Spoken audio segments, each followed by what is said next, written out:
short. Happy 24. Here's to an amazing year where we continue to cut the shit and cue the genius every Thursday at 10:30 Eastern. Wherever you are in the world, we're going to have you need to stamp that in your calendar for going forward. So, we're going to be there chatting about big pet peeves, everything that we want to change, not only in the events industry, but in the world, because that's how we take it on. Liz King Caruso, Michelle Bruno, myself, Dalia Elgazar, and we're going to be here for you. And we want to hear you continue to share with us what kind of conversations you want to cut the shit about, because you are our geniuses. So today's topic is about, and we've been talking about this before the show. So there was a lot of like pre-show as usual conversation happening, like getting ready for this one. But we're prepped and we're pumped. We want to discuss with you today. We want to discuss with you today what the new normal is, if that actually even exists, and what should we do about it personally, collectively, as an industry, and go. Bruno, you go first. So I think that there should be a new normal. I also think that we're doing a shitty job of figuring out what it is and following that framework. Thus, we are here to figure out what is the new normal and, breaking it down into little pieces. How can we start really coalescing around that without losing individuality and the ability to sort of generate excitement? I mean, you brought it up, Dahlia. Normal sounds boring. Normal sounds like, who wants normal? Yeah. But I think that at the end of the day, you've got to have some kind of rules or understanding or norms in order to make things better, to have a baseline. But then that brings up the question, is the new normal a baseline that we should all start with? Is it a set of rules that everyone should be kind of following?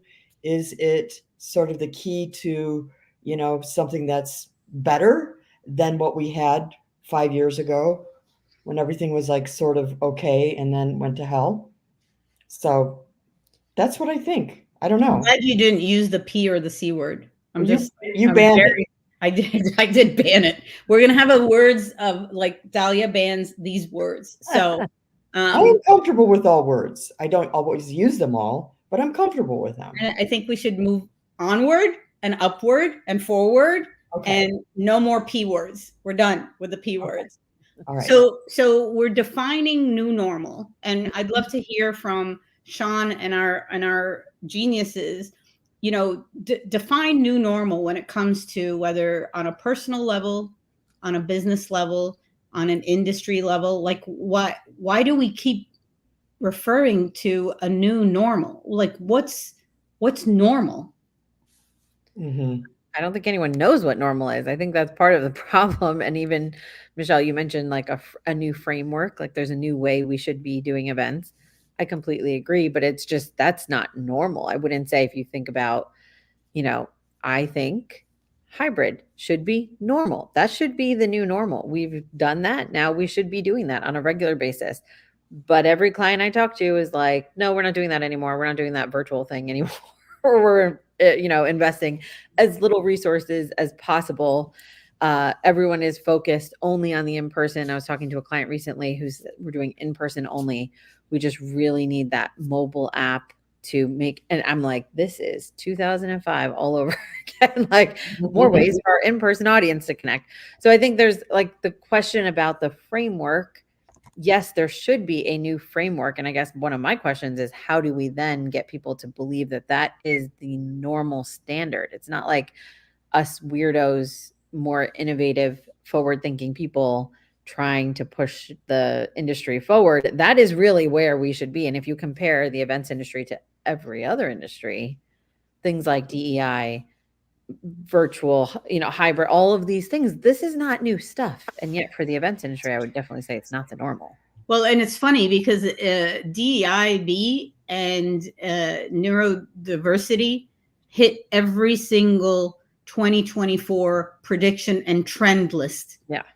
And I think trends and predictions list should be banned. That's another P word. That's why I don't like it. No more predictions? Predictions? What are we predicting? We've already predicted the predictions, and the predictions predicted that what we predicted was wrong. Mm-hmm. So, what I honestly think, when you put a phrase "new normal" on anything, Mm-hmm. especially marketing copy or a session description or anything like that, you're actually psychologically telling people stay as you are, or like in the spot that you're in, not moving forward. There's nothing new about normal. Like, you need to push them forward, and I think it's a term that holds us back. Well, go ahead. There has to be some level of normal, whatever that is, in order for attendees and customers to be able to wrap their head around concepts, right? If you just come in, Liz, you can say yay or nay. If you just come in and go, I have this crazy idea, which you often do. Well, Dahlia does it every day. You do it sometimes. And it's going to involve, live animals and, whatever. I don't know. It's like one of Liz's birthday parties for one of her kids. Like, are you kidding? No, it's one of Liz's birthday parties. Yeah. And your clients are going to go, no, that is too off for me. So that's why I think but if you say but that's the norm. A lot of events are doing live animals, or, putting bathtubs in the middle of the show floor, or giving everyone pillows. I don't know. You got to have something to kind of coalesce everyone. That's kind of what I mean about normal. So Sean said something very interesting. Sean said, we are building experiences, so finding a consistent new normal is not turnkey. Yeah. And I will, I hate to differ with you, Bruno, but I'm going to say, Jen is like, what the hell did I walk into right now? It's a shit show, Jen. What It's a shit show. So it is a shit show. Mm-hmm. Jen, we're talking about defining a new normal and whether we should be actually putting guidelines or baselines or benchmarks together on a personal side, professional side, or even on an event side. My idea is, if you're going to go to an event organizer or to a client, or even to yourself, and you say, they're putting hot tubs right now in the middle of the show floor, and they're bringing in llamas, which Liz Caruso would be totally all about. Like, for example, and that's the norm. That's what people are doing. I wouldn't even use that word, because going back to Sean's, I'm going to give it a different spin here, but going back to Sean's statement is, nothing that we do going forward needs to be normal. Nothing that we do, especially on the event experience side or on the design side, should we say, oh, it's the norm that they're bringing in llamas and tubs to the show floor. Mm-hmm. I don't know if you necessarily need to be normal anymore or use that term. I think everybody should move on, move forward and upward to be authentic, to be themselves, and to bring on the best ideas ever, and to be different. I don't see anything that needs to be standardized or normal. Mm-hmm. Yeah. I mean, I think, I'm all for innovation and thinking outside the box and creating unique experiences. But I think some things like DEI plus and hybrid and things like that, I do think there's certain components of an event that are not normal right now that should be the baseline. Like that's what I'm kind of thinking as normal. Like not that normal is what we're striving for, but normal's the basic stuff that everyone is at least doing. And then from there, you're kind of like dreaming and you're wanting to take it to the next level and do what everyone else is doing and not be too trendy, but also be viral and not to, like those are the things that I think are fun.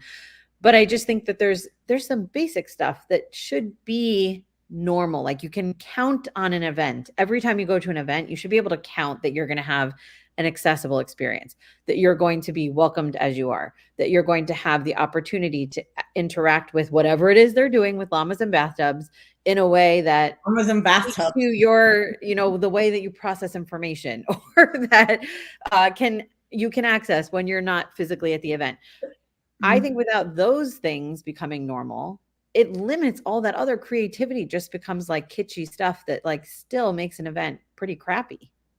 So let's talk about a different word. A different word. I like framework. There's like I think we're talking about creating a new canon of normal, but don't call it normal. So you hit on something great. So the new canon of normal should include DEIB initiatives at whatever level. Do what you can, when you can, as much as you can, kind of thing. It should include measures for sustainability. I mean, this whole what in world is burning down around us, and we still are going, how should we do sustainability? Is sustainability important? Can we afford it? I mean, that's BS right there. The third one should be, let's maybe move away from transactional and do a little bit more, I don't know, for lack of a better word, just make it fun and emotional and engaging. That should be like baseline normal, not normal, sorry, for new events. Sorry, right? Sorry, not sorry. What else needs to be in that new canon of the framework? So these are all the ingredients, but like, I hate to say this, we've been talking about like sustainability, DEIB, accessibility, creativity, not llamas and tubs yet, but like all of these simple ingredients for events for the longest effing time ever. So we're like, everybody's all about the llama in the bathhouse. I think we started something. We need a sponsor. Hello. This is how our minds work. See, it's not. We now have cannons, llamas, and bathtubs. Yeah. No, I would like. I think that was a different kind of cannon. Well, let's take it on a personal level. Okay. So, if you want baselines and guidelines and like parameters of space and wellness and so forth on a personal side, if anything, that's where the baselines should exist the most right now. Everybody's hurting.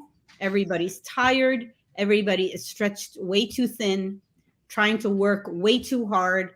And, it's and everything around you, like Bruno, like you're saying, like society and economics and social and blah, and all of that, it's hurting the brain right now. So if anything, set those type of guidelines or baselines. But here's what I need your help on. How do you communicate your new entity framework? Yes, new framework to others. Do you put it in e-signatures like you see? Don't talk to me after 5:00 on Friday. You won't get a freaking, and don't text me, don't WhatsApp me, and don't Insta me. Like, like how do you set that? Because I think we need to start personally first, because that's where you also protect your creativity that is needed on a professional side or even on an industry side. Mm-hmm. So how do you communicate that framework? You have to set an example. Okay. If you're leading a team, you have to normalize it within your organization. By doing, doing and behaving in the ways that you want them to do and behave. I think Okay. that's step one. I don't know. Liz, what's step two? I Guardrails. mean, we are an organization at Texie Talk where we do have it in our signature. Like we have flexible schedules. We value that. We may get back to you at midnight. We're not expecting you to get back to us at midnight. That's just when with our families and whatever. So I do think setting something out that your clients know and the people that you work with, like something somewhat public.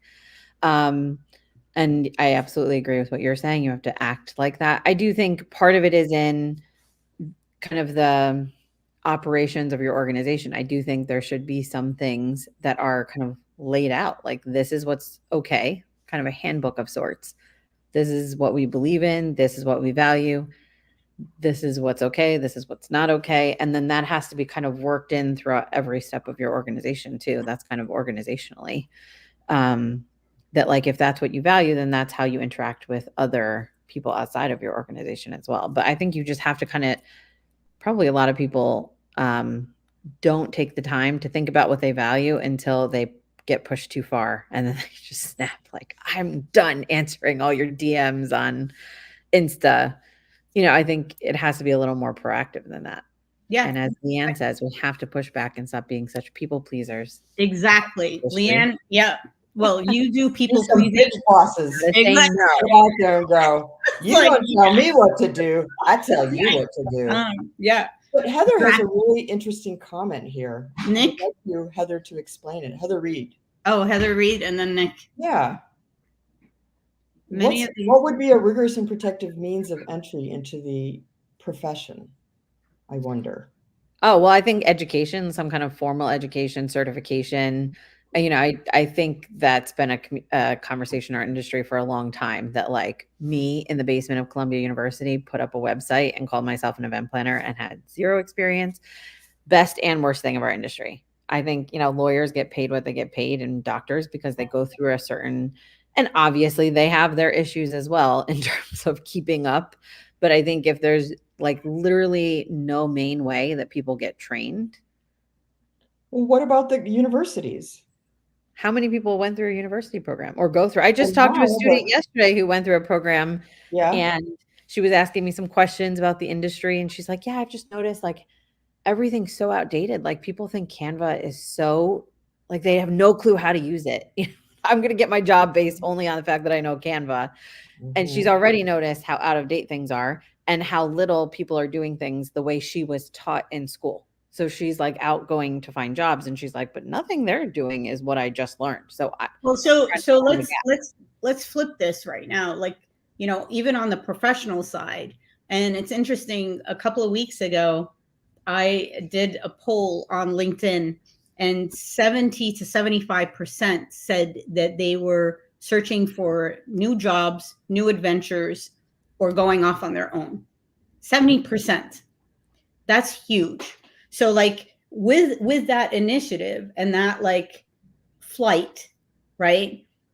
We're talking about like a different type of job hunting, a different type of, we're not talking the N word anymore. We're talking about like, how do you position yourself with your superpowers? How do you communicate that? Like I always tell people, and this is outside of the box, very like some people actually hyperventilate when I say this. If you're looking for a new adventure or a job, don't think of it as that you're going to go through Indeed or through 1,000 applications on LinkedIn, etc. What if you actually did it another way where, and this could be a new guideline framework, where it's like you put your own job description together. You really infuse in it what your superpowers are, what you think you're going to bring to the table, what you think you're going to do for the team. And you go and you present it to different people in the companies and then the team dynamics of companies, which you can totally see on social media that you want to be part of. And then you go after your network that can help you with that. That is a totally different framework and guidelines and all of that. And Jen can attest to this because we talk about this all the time. But what I'm saying is the framework, what Nick was talking about, what Sean was talking about, and Bruno and Liz is about the framework on a personal side. So you set your boundaries, you set your guardrails, like Sean was saying. But then on the professional side, doing it either for yourself as your own career flight or with partners. And Liz, you were talking before the shit show about a book that you were reading about, which also resets the way we do business, or like how we like put our territories together, if you will. Yeah, I did a lot of winter break reading, and I read Who Not How, which up front is sounds a lot like a Dr. Seuss book because I was just going to say it reminds me of the Hortons. It was like it's the who, not how, and then when you are the who and you need a who and you are okay. Whoville. But the general concept is if you're looking to change, you're looking to grow. This is a business book. It's for entrepreneurs. The idea is, it's Dan Sullivan, who's big on the 10X principle. 10X is easier than 2X is another book that I read on the break. The basic idea is like, if you really want to get to that next level, what you have to do is stop thinking about like, how do we do that? Like, I want to really have sustainability as a core focus of our events. Like, so what do we have to learn? How do we do that? Instead of doing that, you figure out who the hell knows what they're talking about with that, and how do we get them on our team? How do we collaborate with them? How do we leverage that expertise? And it's all about collaboration, not bringing them into your organization, not ghostwriting, that kind of stuff, but how do you use their expertise? And you put them off on that project. You say, here's what we need to do. This event needs to look like this. These are the goals. This is what we're trying to achieve. And you let them do their genius. And everyone does their own little pieces. And when you do that, the idea is basically because they already know it, they do it way better than if you had to learn it yourself. They do it way faster. They can create a way bigger vision, and they can get you a lot further down that path. And then you do that for all the different kind of aspects of your business or your event that you want to really 10X. And it's, I think, a genius concept. I think it's, we were just saying very much the way this podcast started with Dahlia. And I remember having a conversation like, I don't know what we're doing, but we got to put these two who's together somehow, I think that's a very smart concept. And I mean, honestly, that is, I'm not going to say the wave of the future. It should be the new thought process going forward for 2024. And then if you apply that on a personal side, on a professional side, then let's talk about events. So how come events don't think that way? How come events don't team up with other geniuses or other tangents, where they're like, oh, we're hurting for attendance numbers, and we want to go back to 2019, or, oh, we need new ideas, we need new content creators, and we need this and blah, blah, blah, and all of that. Well, how about you change it the way you think of it a bit?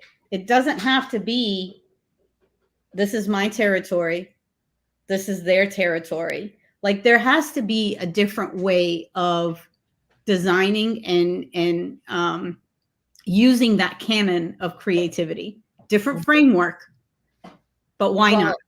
Leanne is saying pay them, and I totally agree, and that is obviously part of the point. And I think that is the main reason why people don't do this, is because they instantly think budget. And I think in the events industry, and I'm not saying this from like one of those highly spiritual ideas, but like abundance, like we are in an industry where there is an abundance of money. There is an abundance of people who are interested in going to events, but we don't operate that way. Most people operate as like, oh my God, if anyone touches this event or they learn how I'm doing that, like they have some secret sauce and no one else can participate. I think it's very important for us to operate out of the idea that if we were to invest in someone coming in and helping us with something, or invest in a collaboration, it could open new revenue doors as compared to just always thinking of things as expenses. And that is why everyone is so underpaid, because it's a very like competitive, cutthroat, scarcity mentality in the industry, which is like, if you look at the industry, makes no actual sense from outside. There are people making tons of money in this industry, just not most creative and like Not everyone, for sure. So it sounds like step one is for everyone to create their own normal for themselves, Framework. and express it. New word. Express it through their resume, through their LinkedIn profile, through their conversations. This is what I'm about. This is what I can contribute. This is what I do. And that the organizations who might employ or contract with those individuals have to heretofore be more open to that kind of boldness and creativity and imagination and ability to like maybe micro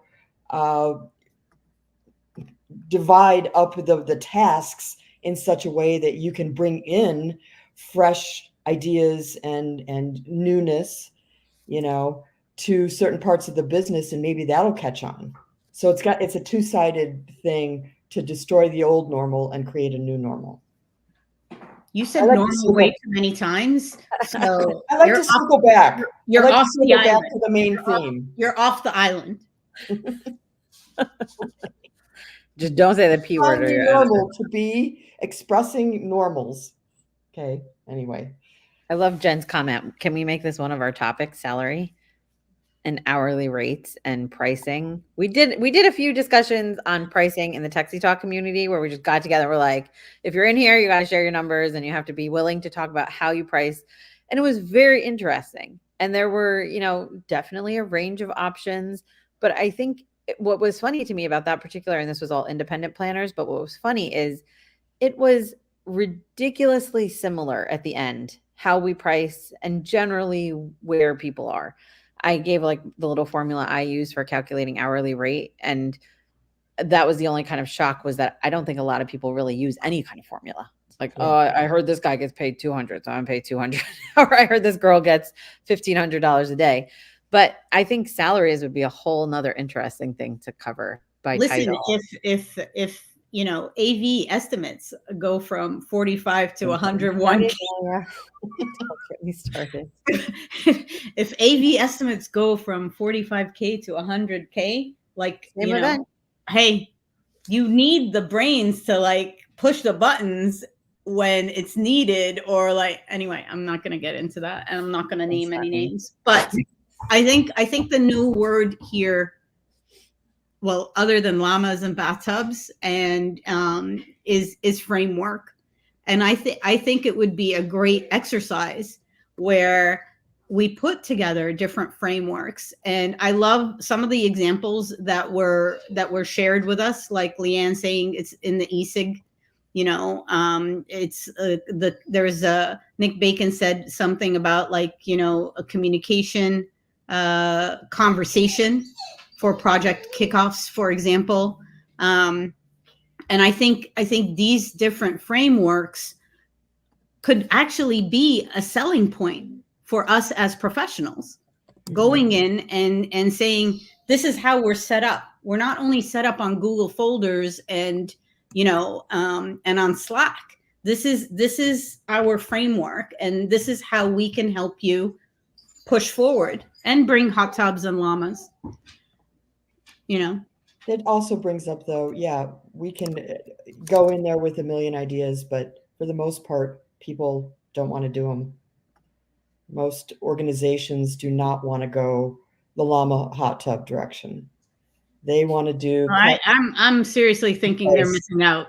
So just say. It's true. It's a topic for another day. Like, what's wrong with us? They should do llamas and hot tubs and you know, said pillows. Something with pillows. I'm not sure. Pillows didn't pick up. Notice the llamas and the hot tubs and the CBD bath bombs. That's the thing. Okay, I'm in it. Yeah. And scene.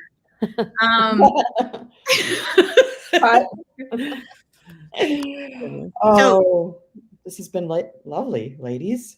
What a way to start off the new year, huh? I know, right? So get right in there. I know, but our guest geniuses are the ones that like carried this conversation. So I love that Jen offered a topic, a very hot and spicy one, which is salaries in the industry.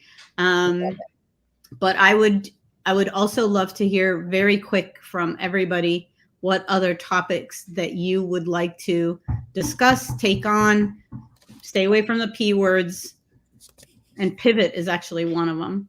And if you want to be a guest on our show, more than happy to have you on the show, as well as I don't know, whatever you have ideas for us. We're always game. So this is one of these groups of people that are always trying to, you know, get new ideas from our geniuses. So, but thank you for joining us today. Please check out our podcast as well and share the love. If you love this show and you love to vent like we do, please invite your friends and your neighbors with a cup of coffee. And we will see you next Thursday. Bye. Bye.